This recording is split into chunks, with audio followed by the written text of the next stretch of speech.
Another August morning, left 2 weeks ago.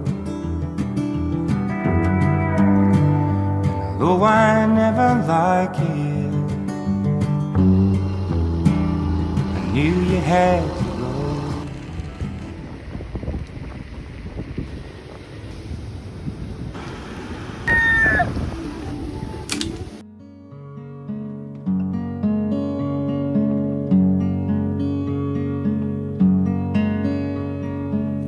Survey the room, I wanna jump in on a hot, humid summer's day.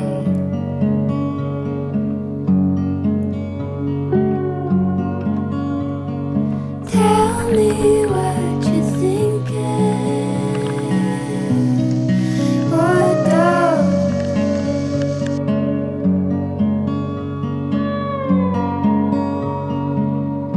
The countryside, I bathe in lime 'cause I'm a mermaid.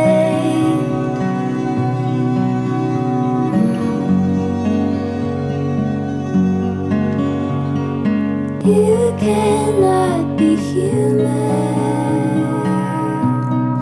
Oh no.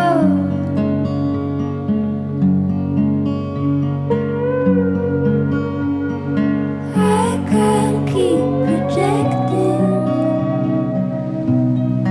the allure.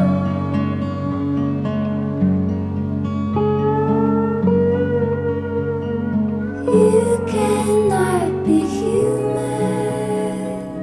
I am not a human. I am not a human.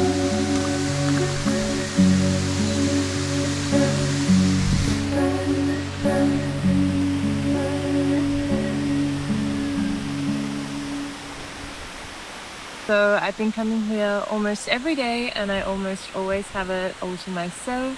It's just like a 30-minute walk up the valley to get here from where I'm staying at my hostel. This little rock here is like the flattest one I can find. I like to post up on this rock and read my book or do a little bit of journaling. Just have a slow morning of it. Sometimes I bring my brekkie and other times I just take a little dip and try to avoid the eels, which I know is sacred, but I can't do eels.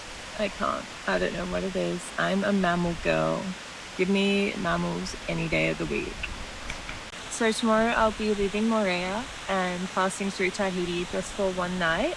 And then I'm going to be taking a ferry to one of the other Society Islands. There's like a campsite there right on the beach with a view of Bora Bora. So I'm going to go there and just take take some time off, take a few days, and then head back to Tahiti for a couple of weeks of diving and guiding at the dive club.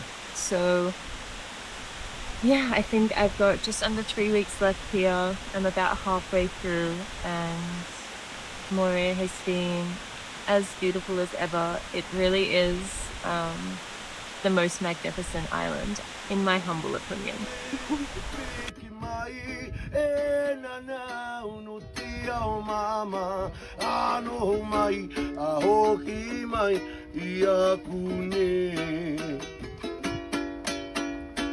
Unui te vai mata, tae no nei, unui te kao, I hana au au, tō taua, haka tae tae, I a taua, umoi koe, peki mai, e nana, unu te ao mama, ano mai, a hoki mai, I a